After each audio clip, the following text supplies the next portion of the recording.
everybody. I'm Peter Trippi. I'm editor-in-chief of Fine Art Connoisseur Magazine in New York. Delighted to be gathering with kindred spirits yet again. This is one of the fun aspects of my job, is to connect with artists and dealers and educators in the art world to talk about issues of common concern. I'm delighted to be joined yet again today by Katie Whipple, a great artist based in New York. There she is waving. Hi, Katie. Hi, Peter. Great to be with you. We're having fun with this, aren't we? This is our shared journey. Yeah, it's been great. What a joyful thing to look forward to during the long days of quarantine. These are long days, absolutely. We're going to lighten them up a bit, I think. Basically, just to remind everyone that we thought it's always good to connect with colleagues and find out what's going on with them, but especially in this very strange season, it's wise to hear what's on people's minds when it comes to issues of not just personal concern, but shared concern. And we'll talk more about that shortly. Let me begin just by introducing myself, and then Katie will say a few words about herself, and we'll go around the table and hear from the others. I'm Peter Trippi, as I mentioned before. I edit the magazine Fine Art Connoisseur. I'm also an independent curator of exhibitions, primarily to do with 19th century European art. Katie. I'm Katie Whipple. I am a painter, mostly of flowers. So you can see behind me, I'm in my studio. I also teach at the Grand Central Atelier, as well as chair the development committee there. Great. Zoe. Hi, my name is Zoe Dufour. I'm a primarily figurative sculptor, and I studied in New York at Grand Central Atelier. I teach there occasionally, and right now I'm based in Northern California. Great, welcome. Cesar. Thank you. Hi everyone, I am César Meza. I'm from Mexico. I'm a painter who most of the time works with figurative work and drawing and painting primarily. I'm also a student. I've been a part-time student at Grand Central Atelier in New York City for maybe about 2 years now. So yeah, I'm still forming myself, but well, it's a pleasure to be here. Thank you for inviting me. Glad you're here. And finally, but not least but not last, is Betty. Hi, Betty Standish. I'm program director at Wethersfield Academy for the Arts in Wethersfield, Connecticut.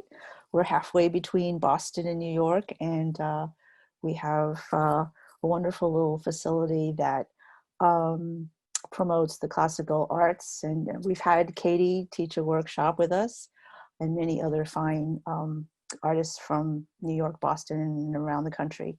So that's the short of it. Welcome. We'll hear more about your activities soon. Basically, I just want to remind everyone of some of the key questions that we had posed to the panelists before they gathered with us here. I'm just going to review them, and we can keep these in mind as we move through the hour. How are things going for you and your colleagues during the pandemic? Please provide specific examples of some frustrations and successes.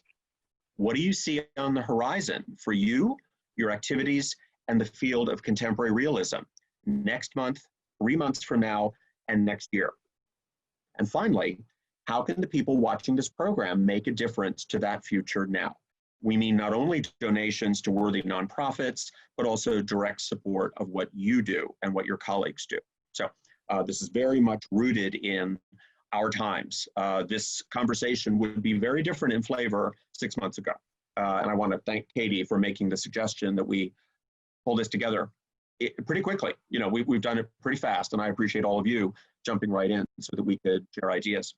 So Dale, who's our wonderful technician from Streamline Publishing, is on the call, and I think that he is going to now pop up the slide deck, which we've all looked at. There it goes. That's great. We begin with Zoe's slides, and she'll tell us a bit more about what we're seeing here. Take it away. Thanks, Peter. You can move to the next slide.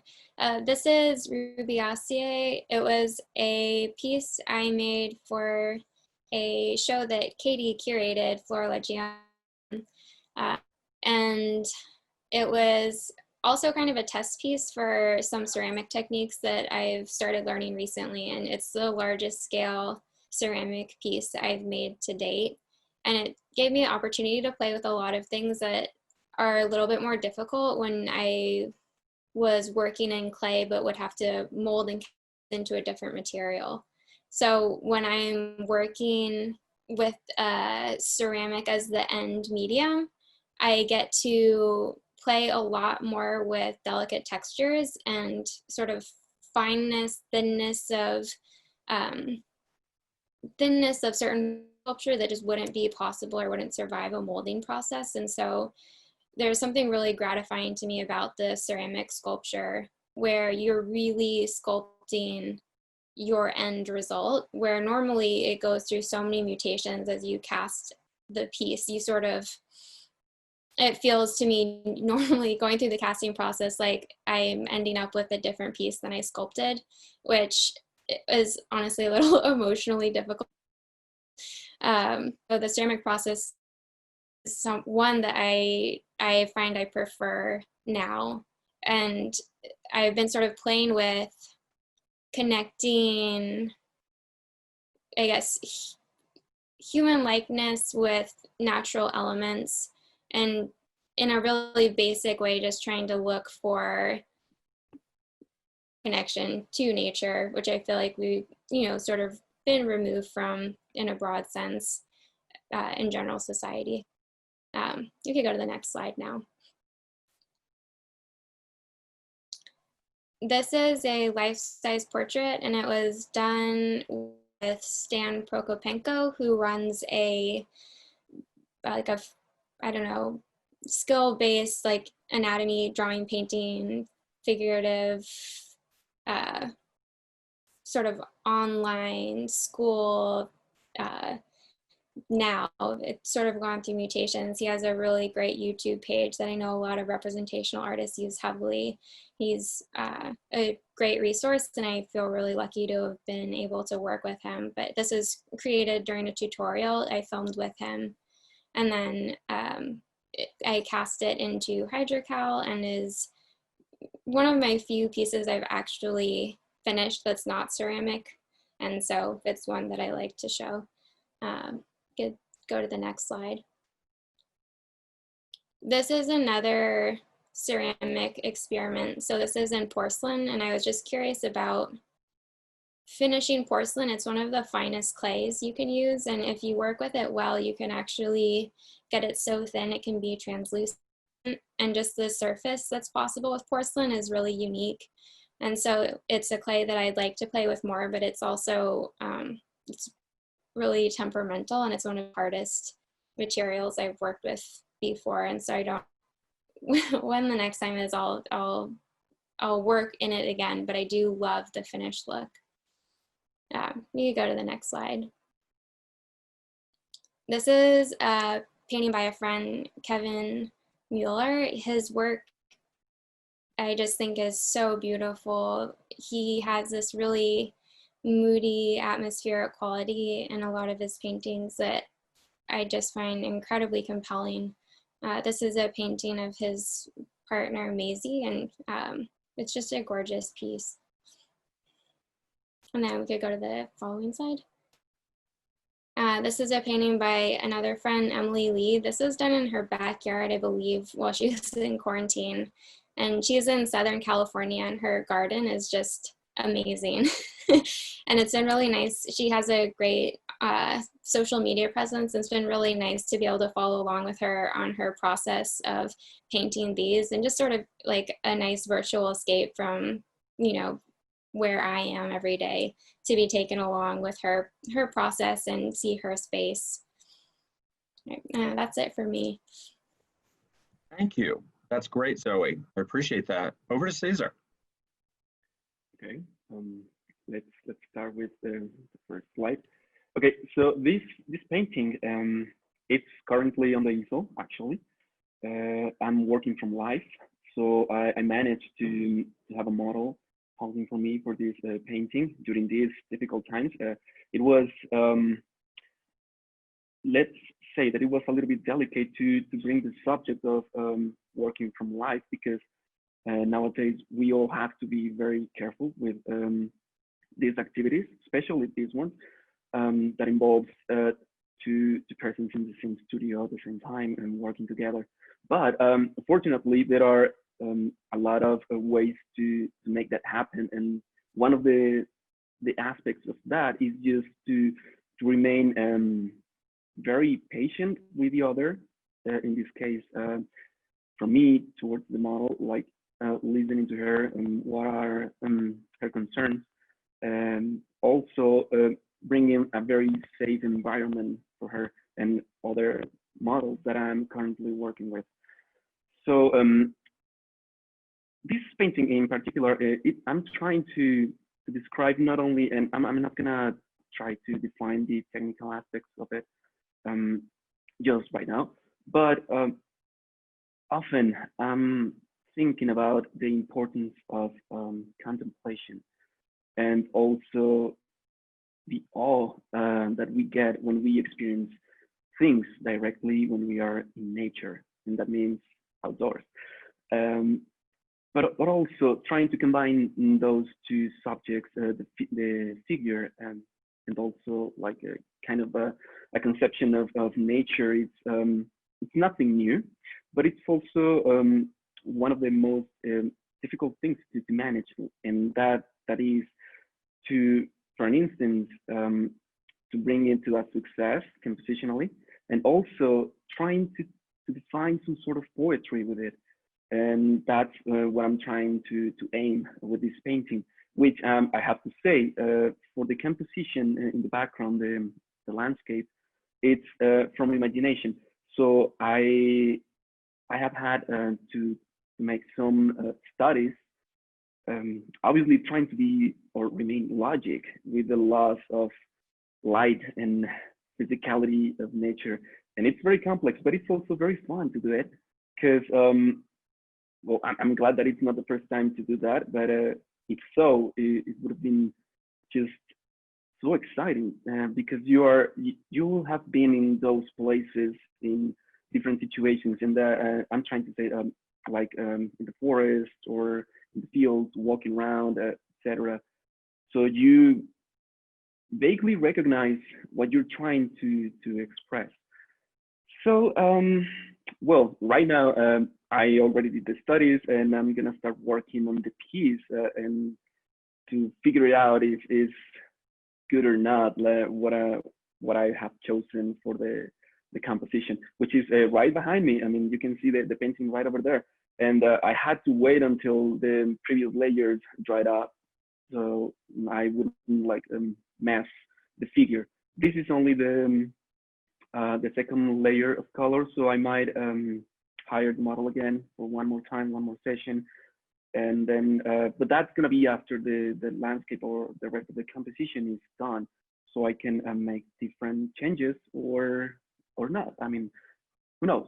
Probably I'm gonna scrap off a lot of things, because that's one of the things that I like to do.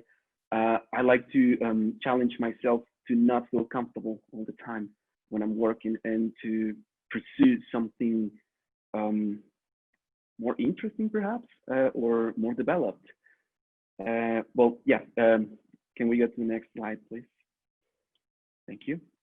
Okay, so this and the next study are kind of like okay, it's not a series. First of all, I normally don't work thinking about series, because I think that evokes an irregularity in my schedule when I'm working, or even my philosophy.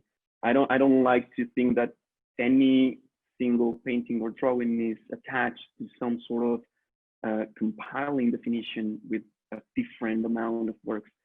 But in these two cases, well, this and the other study were very fun, in particularly this one, just because these studies are work from imagination, and I mean all of it. So initially, initially I worked with a model, but I had only like 20 minutes, just one pose, and I did like a very abstract drawing of it. And then after that, I as a game maybe, and also trying to find some sort of things to talk about the observation and the understanding of distractions also, because when you are in front of a figure, you have to remain very concentrated in what you are trying to do and what you are observing. But also with this study, I was practically with only 4 shapes, 2 blocks of dark and light masses, and then I had to figure out the structure of the figure, the tangible explanation or representation of the figure. And then also I did a bunch of studies in drawing, and then I did an crochet in painting. I did everything like a glissé. On top of the glissé, I started doing some color studies also, just to separate the initial idea and trying to understand the palette that I was gonna be using for the painting. So this is a small study. It's about 15 by 17 or something like that. I vaguely remember, but it's just an opportunity for me to talk about the deeper meaning of nature and how can we get an essential harmony between this imaginative figure and also something that is brought from life. So for the next paintings, those are going to be so large. I mean, probably it's going to be the largest paintings that I've done so far. So it's going to be maybe, I'm thinking, because I only bought the panels and I'm preparing them, so I'm hoping next month starting to work in this. It's going to be bigger than 4 by 6 maybe. So it's not that big, maybe. I know there are a lot of artists that work bigger than that, but for me, it's like a good challenge. So yeah, let's go to the next slide, please. And this is the other study that I was telling you about. And also, one of the important things that I have to understand, and now this is a more technical issue, is that when I started thinking about this composition in the last one, I was trying to encounter some sort of thoughts that were clear enough to make me portray even a full figure or just like a 3/4 figure, and how to even interpret that on the surface.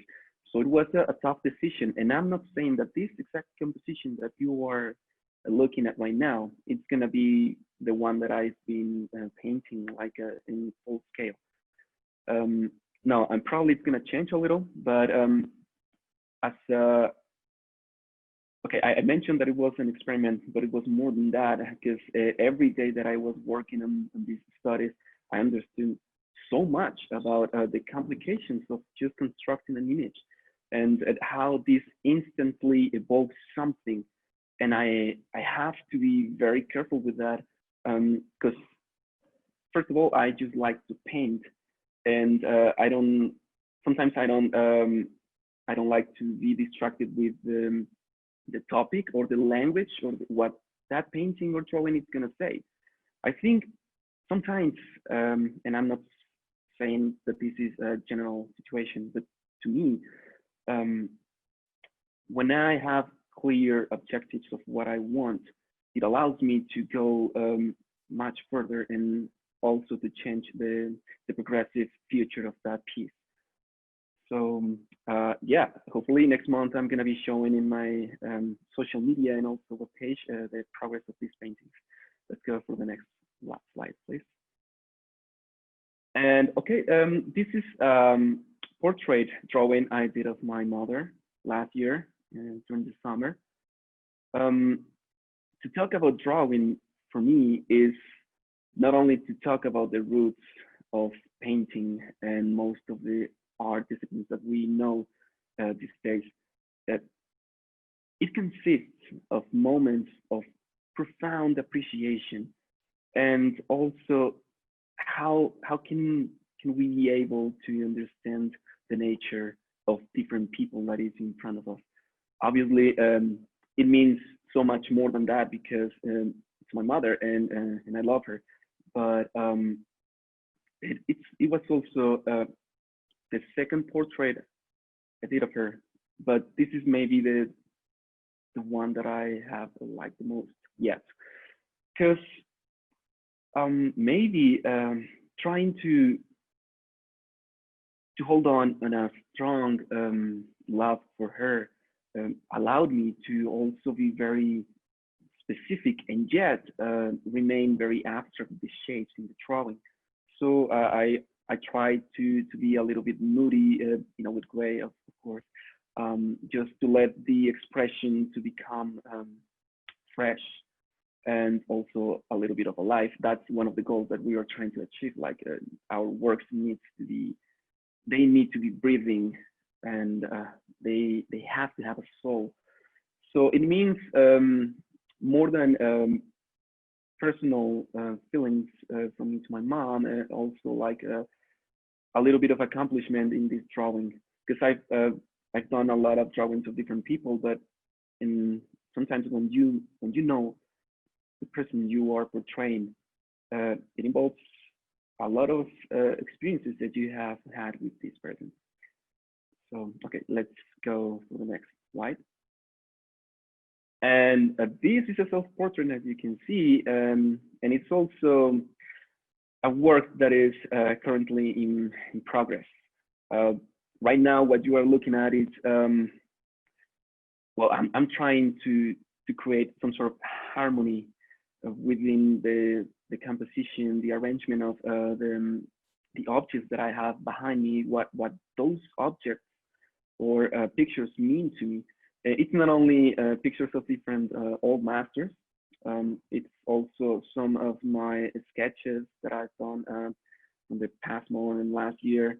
And also, and very importantly, I think there are 2 letters that I wrote to myself that are in the left corner of the painting, the upper left corner. These letters are reflections and meditations about what I do and why I do it the way I do it, or trying to find some sort of serenity, especially during these times, because I started this painting maybe a month and a half ago. I started doing the drawing of the self-portrait, and then I transferred it to start the painting. So it has been a wild ride, I have to say, because well, the self-appreciation that I have of myself, because first of all, I recognize all my mistakes, and I think that's what it feels or I hope it feels in my work, because I like to be mistaken a lot. That's one of the things that makes me grow, and I'm not trying to get like the right brushstroke at the first try. If anything, I mentioned something of scrapping off the surface of the paintings. I did with this particular painting twice. That I mean, I scrapped it off. I didn't care about if I had something good on it. Trying to find a relationship between the meaning of the painting and also the technicality of it. It needs to have some sort of balance to me. And one of the best things that I experienced with this, and it's not the first time that I experienced this, but when you discovered that you are left alone with your own thoughts in a very closed environment, and when you are not in contact with other people, that gave me surprisingly an attentive appreciation of what I was doing and what I am doing still. So it makes me be more patient. Not that I wasn't before. I consider myself very patient, and I'm always trying to be even more. But yeah. So with this self-portrait painting, I'm just trying to recognize where I am and where I am at this moment. So like I said, I'm trying to be very honest and sincere with what I'm showing. And I hope I don't mess this painting up later. But okay, so this is me. Thank you. Thank you. That's very helpful. You've raised lots of interesting ideas. Thank you. Betty, over to you. Hi. Yes. We suddenly are on someone's desktop. Oh, okay. That was my desktop. Okay. There we go. All Great. right. Okay. Yes. Well, thank you, Peter and Katie, for inviting me. This is quite an honor. Yeah, so let's start with, these are some of our instructors at the Academy. Oh dear, where did I just go? I think I just lost my notes. Here it is. Catherine Engberg, began teaching at the Wethersfield Academy for the Arts in the fall of 2016. We needed a portrait and figure drawing instructor at the time, and her work just stood out for us. Katie possesses an admirable way of calmly assuring students of their own abilities to achieve the process she is teaching. After 2 years, that 2-hour ride up to Wethersfield to teach 2 classes and 2-hour ride back to Queens was just too much. But I applaud her for doing it for 2 years. So I encouraged her to teach multi-day workshops, and now she comes up 2 or 3 times a year to teach portrait painting. She has at this point a following who loves her. For artists who have a keen ability to teach a room full of eager art beavers, that's what I call them, workshops can be quite profitable. So Katie pointed me to a show of John Singer Sargent's drawings at the Morgan last year. It was breathtaking, how he defined facial features and the essential period personalities with the quickest of charcoal lines. So now Katie sells her paintings promptly after finishing her portraits. Whether they're like full portrait oil paintings or these portrait sketches like this one you see in front of you. This painting, by the way, is sold. She's coming to Wethersfield at the end of July to teach a portrait sketch and oils workshop. And we'll move on to Paul. Next. Paul Batch taught landscape painting with us for a season, enjoying a room full of most interesting personalities that make up landscape painters. Paul painted at the University of Hartford's art school and found his post-degree studies of artists such as George Inness and Fred Cummings and Edward Seago very much affected his brushwork. His brushwork is absolutely exquisite. I had originally pegged Paul as a tonalist, but when I saw this high chroma painting, I knew this was the one I had to show you all. Maybe this is what a pandemic does to you with the cute kiddos running around the house, but it's just wonderful what he did here. He'll be teaching a landscape workshop in September with us. Next. This is Veronique Fournier-Wynne, who has taken almost all the drawing and painting classes and workshops with us. She's now a class instructor several times a week. This was paused by the pandemic, but she teaches the Bardic drawing class, which is where it all begins. Having taken all the color mixing courses we have offered, she also teaches the beginning oil painting classes, which is mostly in still life.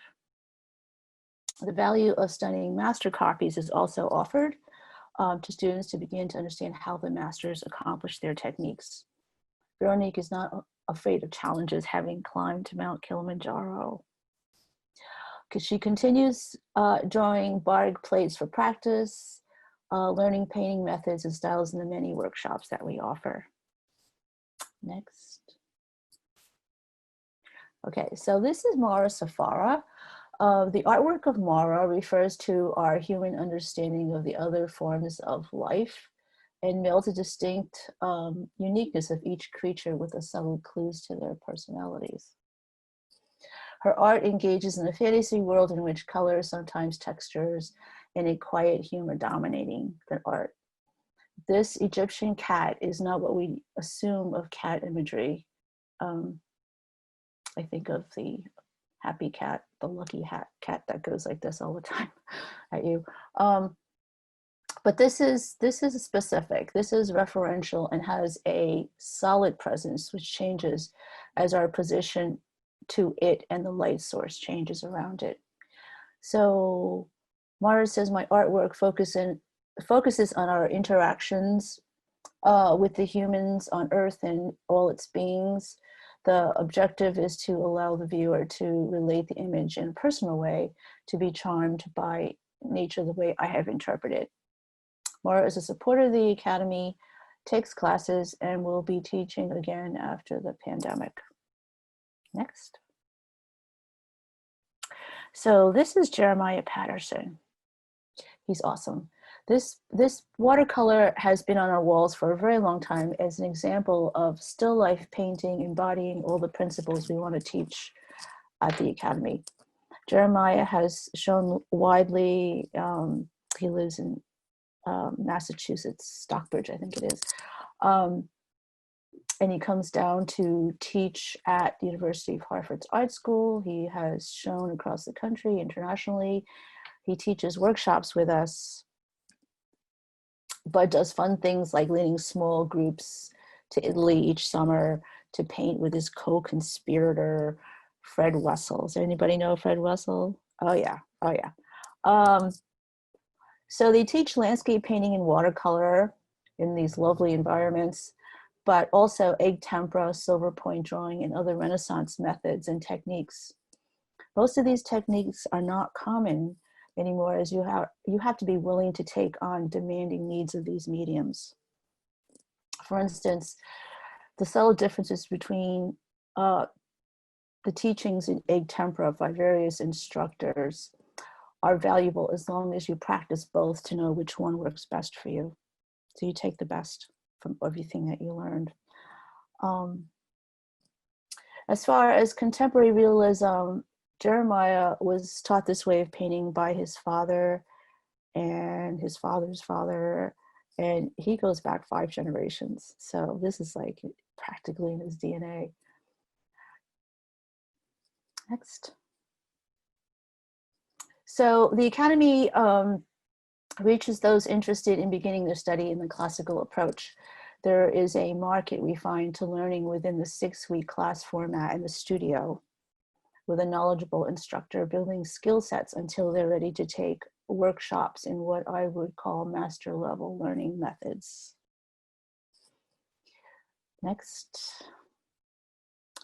So we have a call to artists right now for a fine art competition, and we began planning this last fall before realizing the pandemic was to happen, and somehow the theme challenge of a sense of place is more poignant now than ever, and I hear that there's like pandemic art being done, although I haven't seen it. It will be interesting to see what comes in. Our original intent was for artists to pay attention to a narrative of a painting. When you examine paintings of the masters, you have to wonder at the specifiers around the central focus. So learning is, the setting is often the additional distinguishers of these paintings. I have a panel discussion with several curators to delve into this. Early registration for the competition is June 30th, although you can register until August 30th. Then there is another month before the painting is due, hopefully dried and varnished. When accepted into the show, the paintings will be in a gallery for 2 weeks, available for public purchase and eligible for $5,000 worth of prizes. Peter will be one of our adjudicators. Our intent is to challenge and support artists in their endeavors, and we hope you will consider this effort. It definitely brings up the level of visual dialogue and public discourse. Thank you. Thank you, Betty. Mm-hmm. Oh, there's some more details. In fact, this will all be present on the recording, Betty. So all of this is going to go out with the program, all right? I think that probably let's linger here for half a minute, Dale, on this screen so that people have it to read.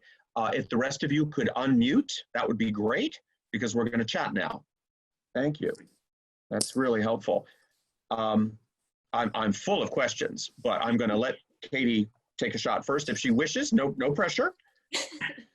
Well, thank you all so much. Wow, what an amazing slideshow we were just treated to, and all of your thoughts and insights, and wow, gosh, I can't wait for everybody to hear this conversation. Just that part of it was so great. So yeah, so I just thank you, and I feel the same way, Peter. I feel like we could take this in a million different directions. So I'm going to trust you to start us off. We have time. Yeah. There were a few things that came up that I thought were so interesting because they reflect what's happening right now. I was thinking of Cesar's point about depicting nature from the imagination. Now, clearly, that's what he wanted to do with that particular figure in the landscape. The first slide he showed us.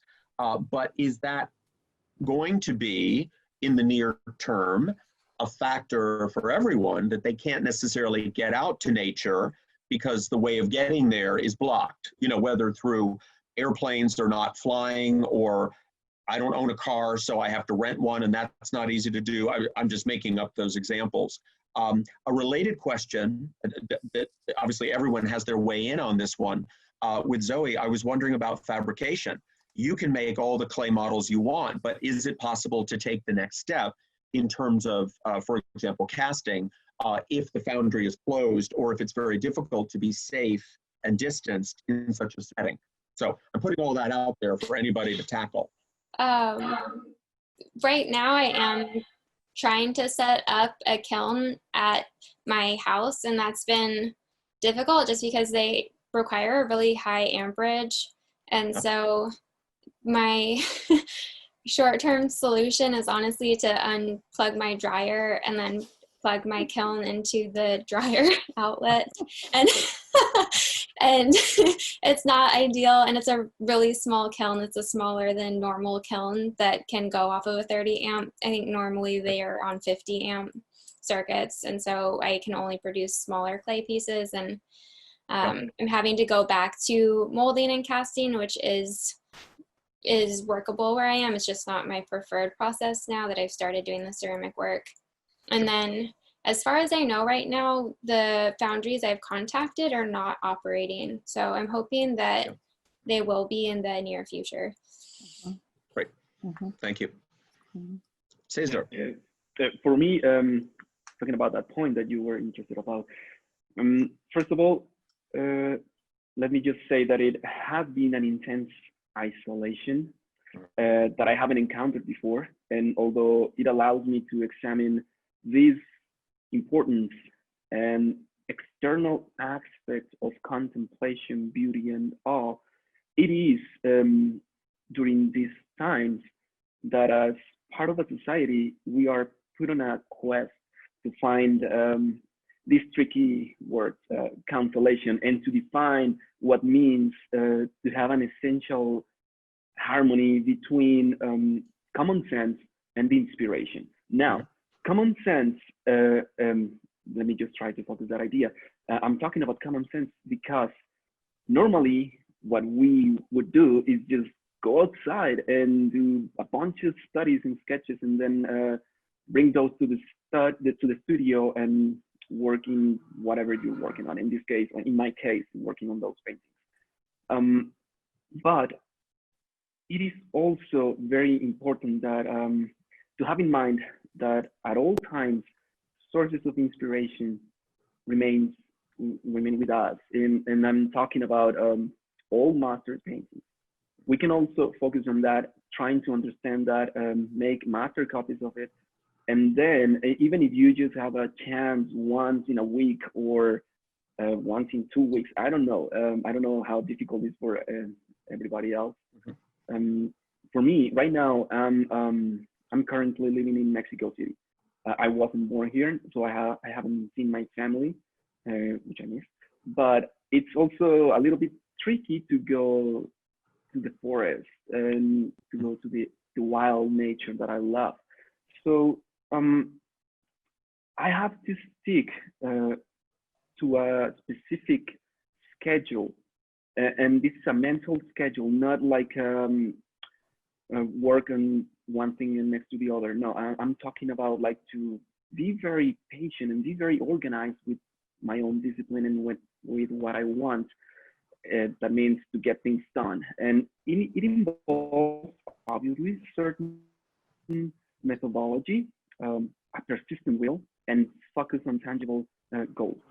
So I understand that going through these situations will give us the hardest challenge, especially for people who work from life, who love to work from life. It is very difficult, and you gotta do what you gotta do. Sometimes you just have to create some different ways to meditate and to avoid distractions to work in something specific. So that's what I do, these imaginative scenarios. It doesn't mean that those are right, not at all. If anything, they could be really bad at describing something physical in nature. But that's how you, well, at least that's how I meditate, thoroughly seeking for this serenity that I'm trying to achieve, and to be attentive to everything surrounding my life and others. In this case, I mentioned that I am working directly from life with a model, or two models actually. So I don't see them all the week. I mean, it's just once or twice a week. And every time I create this safe environment for them so they feel safe and they can work. And also I'm at a certain distance that it's not very good often. I mean, I'm trying to be further from them, but or away to just make them feel good. Because to me, when I'm working with a model, it's most important thing just to make them feel good. It doesn't matter about how I feel. I'm just gonna be behind my easel. But without going much further with that, I think I want to say that one of the successes that I can count for me in being under this self-isolation is that times like these not only consist of moments of solitude, but practically my whole professional life will consist on that, because we always are, most of the time, are alone in our studios. So it's great to meditate about that. And I think I have been more persistent, and I have recognized the benefit of this gift that is given to me, that I can actually have a place to work in. And I have people to trust in my work and in myself to come here, to risk their own health, to come to the studio and pose for me. So it is an instantly fact that evokes a callback to experience the nature or how fragile beings we all are.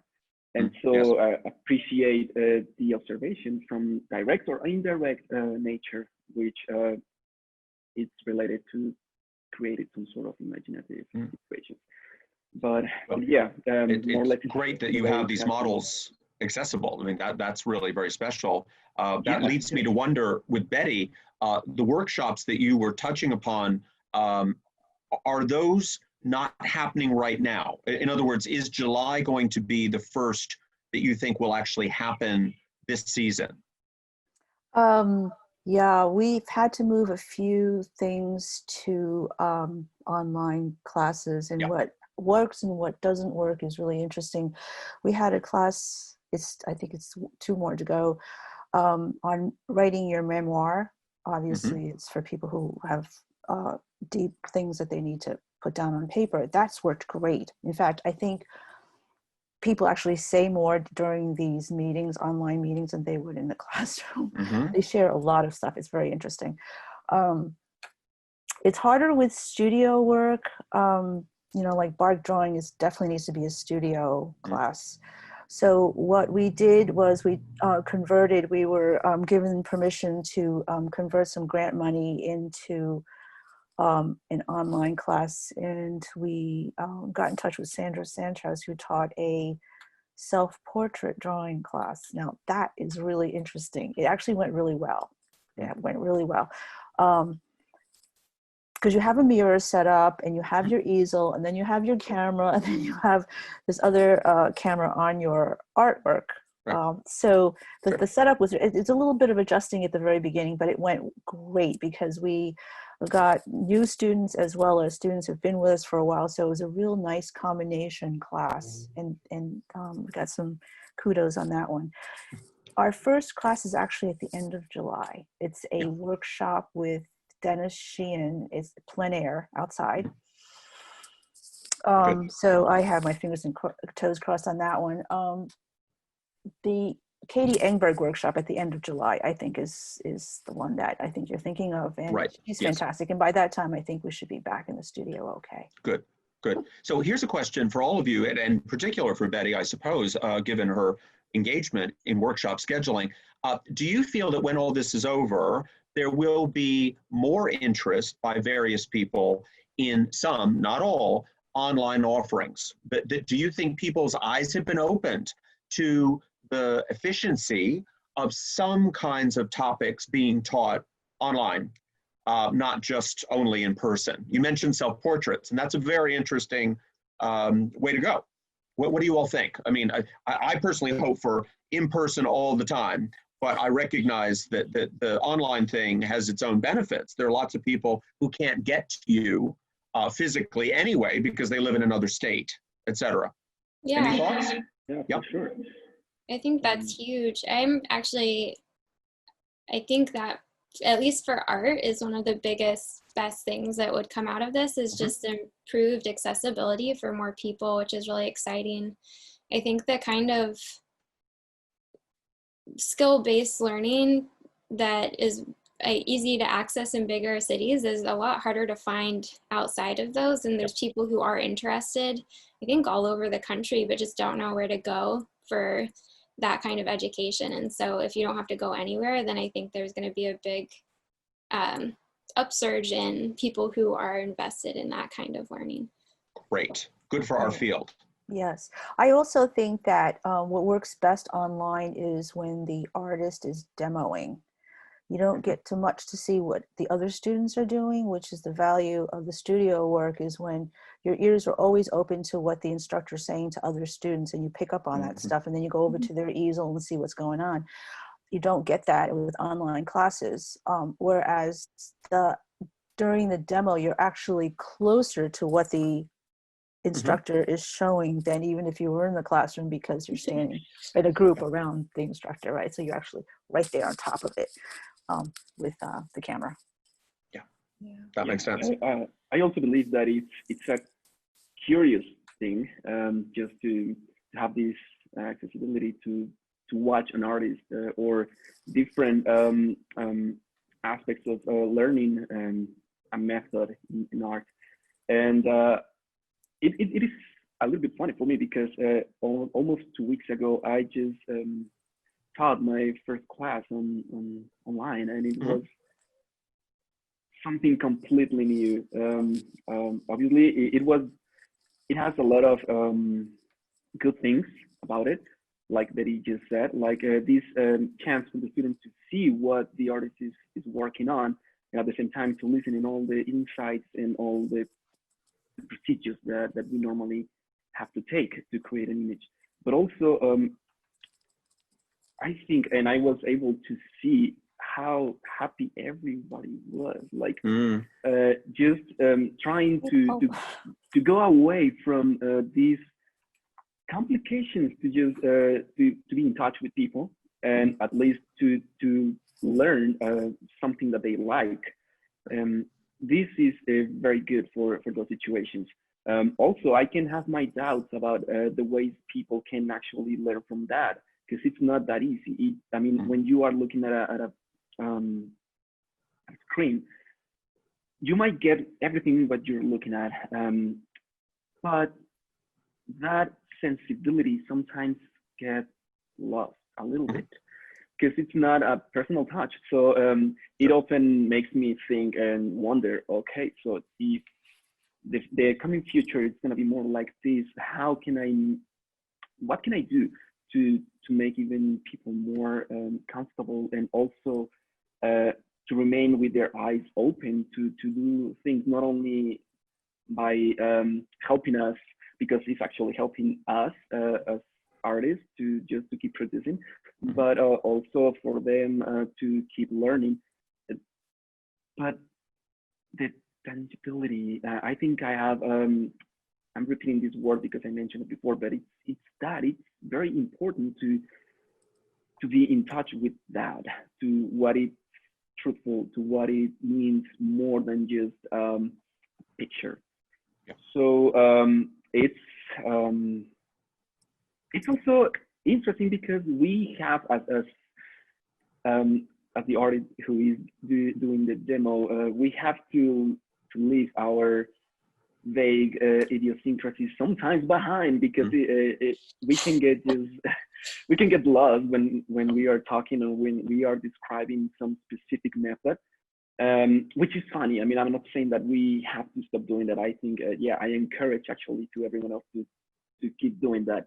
But it's just like, be very focused on what you are telling, what are your thoughts about it, and also to just be organized, because this is more than just an activity for me and for all of us that we are present here, and a lot of people. This is something like a philosophy, and it's, yes, it's like an idealistic thought, but it's also very specific, and I think it's going to help a lot of these communities to get stronger. If anything, at least for the academic communities, which are the ones that I'm more involved with, I think those experiences that we have had are making us stronger with our wills, or like I said, with our philosophies to work from life, for example.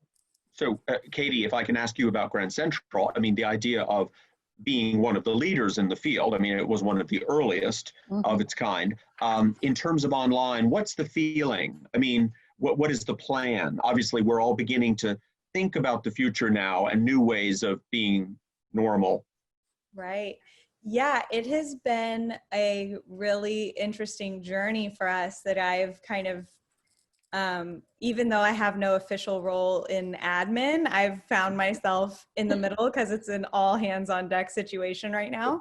And gosh, our administration team has just crushed it in this crazy time. We had, you know, it takes 3 months to plan the summer workshops, and our core program is a whole nother, you know, organic organism of its own that has taken on its lifestyle and the way that it does. So we had a week to take all this programming and figure out what to do with it. And we moved the core online. And then after the first week of quarantine, where we were trying to figure out what to do, moved the core online. A week later, moved all the part-time classes online, and now we're in the process of moving. Wow. Yeah, it's been, I can't even tell you. Yeah, seriously. Shout out to Joy Tomasco, who's basically single-handedly running. A lot, yeah. She has 3 computers in her apartment right now, and she's just like running Zoom all day. We call her mission control. But it's been fascinating because, one, the support from our community has been unbelievable. So many students, part-time students in our community have donated their tuitions to help teachers' salaries. All this stuff has been incredible. But to go back to the point of access that this has, moving things online has created, we have participants in the part-time classes from other countries. Wow. Exciting.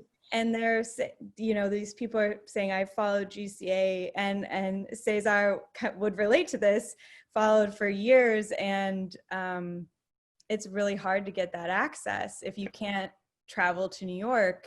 especially if you live in another country, that's so much expense and time. So it's been really exciting to watch our community grow. It's been really difficult. There's a lot of, as Cesar was also saying, it's, you know, there is the tangibility of, because what we do is actually like a physical thing. So that's, you know, that's a downside, but it's wonderful to expand. And one of the things, and that we kind of touched on this last week actually in our conversation with Mario Robinson, was talking about the mentorships he started doing, and that is another aspect of the core community that we implemented, is every student has a mentor during this time. Great. And that's been one of, and I was lucky enough to get a mentee, even though I'm technically not a teacher, but I jumped in there. And it's like, I look forward to it every week. It's one of the most fun things. Great.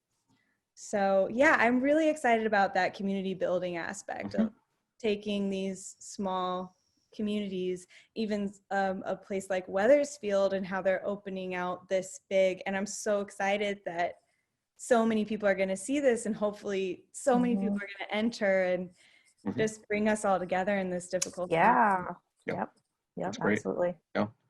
Well, so I think you all have put your finger on this in different ways, that this notion of there is opportunity in crisis. And so the question is, how do we keep some of that good and yet not lose sight of where we started and what we value most? And from my perspective, the adding of online content in the future, when we can sort of stabilize and figure out the funding model, is a great thing. As you say, it serves people far away. Also, maybe they'll come study with you in the summer or all year long if they get so hooked on it. That's all for the good. And as long as we don't lose that special core at the center of the mission, then we're all right. I feel like all of that is being figured out by each individual organization or artist, and that is time consuming and stressful. There doesn't seem to be a roadmap for everybody. And part of that, I'm just gonna guess, is that because our ateliers and academies very often live outside the National Association for Schools of Art and Design, because they are not accredited, because they have their own idiosyncratic history and way of doing things, there isn't a set of protocols sent out from headquarters at the beginning of a crisis. I don't mean that the university art departments have it all figured out either. Believe me, they don't. But there are systems in place. So this is double trouble. You know, you all at Wethersfield and Grand Central have found your way forward all these years, and now you're finding your way forward yet again in these extraordinary times. And we take our hat off to you. It's not easy, but hopefully some of this is going to accrue as a positive. In the short term, I want to ask about sales for everybody. Tell me about how things feel commercially for you. Let's start with Zoe in terms of, you know, whether it's galleries or individual exhibitions, auctions, benefits, networks that you're in, like Artsy, you know, whatever it might be. How are things going economically for you and your colleagues? I'm actually doing okay, which is really, I feel incredibly lucky. I'm working with UC Berkeley right now on a project for their environmental resource college, and they have a large revitalization that's going on for that campus, and so I'm doing work for that, which I'm really excited about. And then I'm also I feel like this really ties into some of the stuff we were talking about earlier. I'm doing a residency with St. Gaudens National Historical Park, which is in Cornish, New Hampshire. So I'm obviously not there right now. So it's now a remote residency.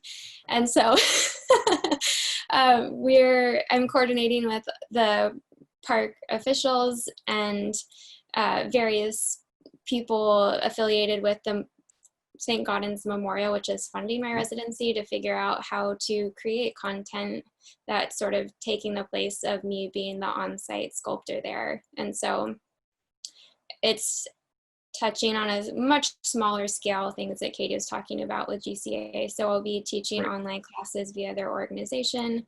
And part of the residency is just having an artist open studio. And so since I won't be there for that, I'll be live streaming just my work in my studio here and discussing that. And then there's some complications with that just because they're a federal organization. And so there's, accessibility requirements we need to make. So it's a lot of pre-planning so things can be captioned, and it's an interesting process. So I'm learning a lot right now. Well, they're good people. You're in good hands, and I'm sure they're They thrilled are. to be working with you. I really like those folks. They're wonderful. They've been what an so inspiration St. Gaudens was. Yeah. Yeah, it's a really wonderful park. Will you get to go do any of it eventually? I really hope so. The grounds look so beautiful. Yeah, I wanted to ask you about that because I was curious. I knew you were supposed to be in New Hampshire all summer. Yeah, so I'm hoping that if things are clear enough that I'll be able to do, it's a 6-month residency, so I'll be able to do the final 3 months there if that works out. But we're sort of just playing it by ear right now and seeing how it goes. Sure. I hope you can get there. Sorry? I hope you can get there. I do too. I do too. That would be great. Yeah, just to Betty, see his work in person and, to be able to actually touch on the place would be really, really inspiring. It's a great site. Always worth a visit up there, especially in the summer and the fall. Betty, you mentioned that Katie Engberg is selling well. Just one example of an instructor who's doing fine. I hope that's still true even during the pandemic. In general, does the Academy push the works of art of instructors out into the world commercially, or is that their own affair? I just want to make sure I understand. How does that work? Oh, you're on mute. You're on mute. Somebody came into the room, so I had to mute myself. So we do like to hang the works of our instructors on our walls, and we've actually sold paintings off the walls, which is unbelievably fantastic. And then we do have shows at least twice a year, but this we haven't done a competition like this one in 3 years, so we're really hoping to move it along. We'd love to get a gallery space. That's in the works. Well, we're going to help as best we can at Fine Art Connoisseur to promote your event. It's fantastic, and it's coming at just the right time for people to enjoy. Right. Katie, how about you? You have an exhibition coming in Los Angeles, right? I do, opening September 5th at Arcadia Contemporary. So hopefully the sales will be good. We'll see. I don't know. I've been working. I kind of, I downsized some of the works. I was going to do some larger pieces, and I still have some larger pieces, but in talking with Steve, the gallery owner, we decided that maybe, doing a few more on a smaller scale would be a better course of action at this time, which it's great for me. I mean, flowers scale down much easier than they scale up. So. Well, he's a smart entrepreneur, so that's good advice, I'm sure. Right. Yes. Yeah, we'll look forward to that show. Now, Cesar, I was wondering, you mentioned that one of your largest works ever is underway. You said something like 4 by 6 feet. Did I hear you correctly? And if so, I mean, that's great because big can be so beautiful. What gives you this confidence, this optimism that will sell? In other words, I'm not saying it won't, but it's a risk for you because it's a lot of time, right? To make a large work. Tell me more about that. What's happening with you economically, commercially? Well, fortunately, I'm okay. So that allows me to keep working all the time.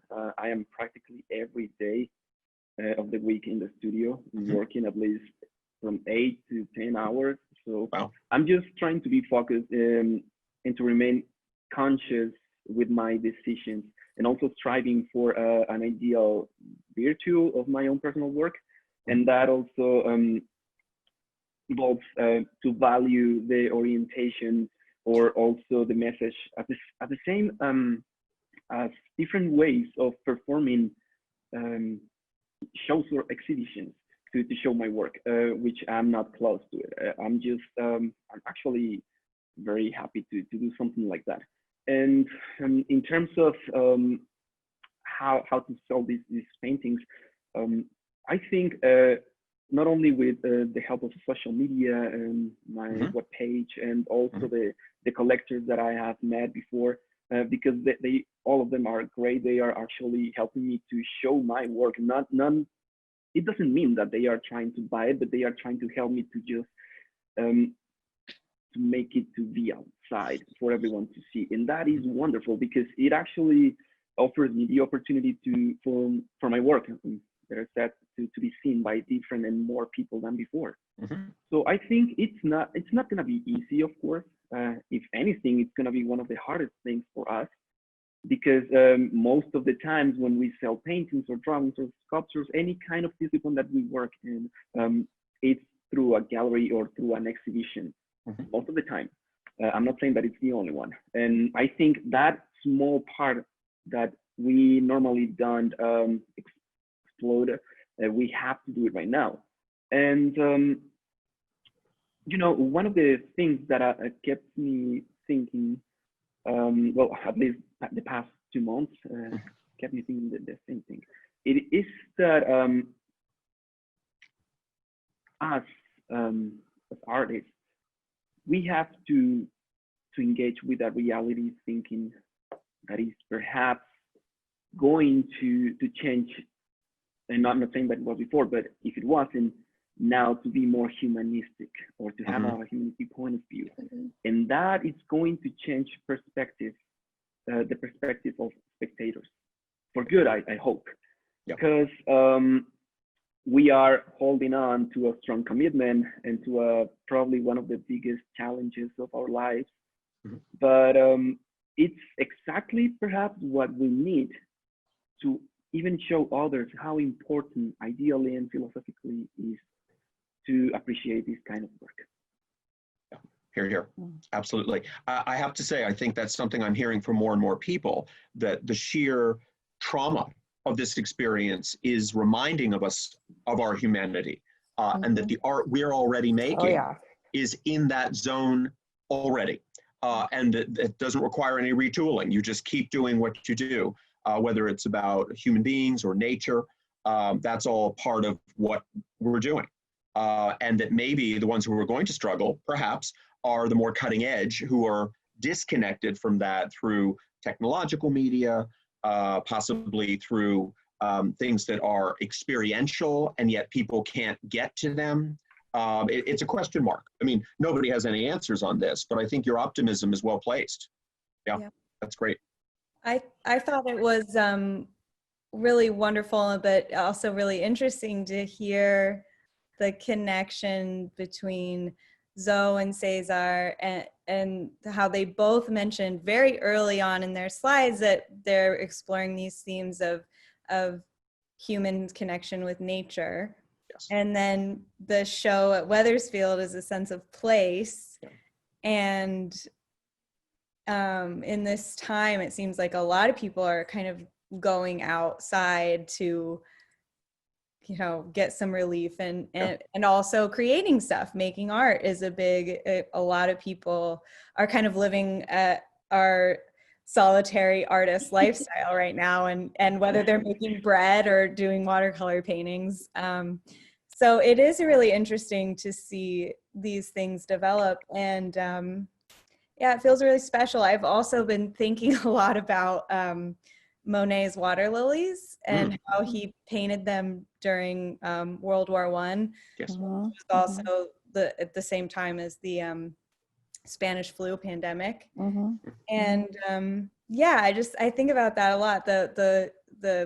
Those giant water lily paintings, and when Cesar was talking about his biggest work and the optimism there, I think there's a real place for that in the arts during times like this. It feels right.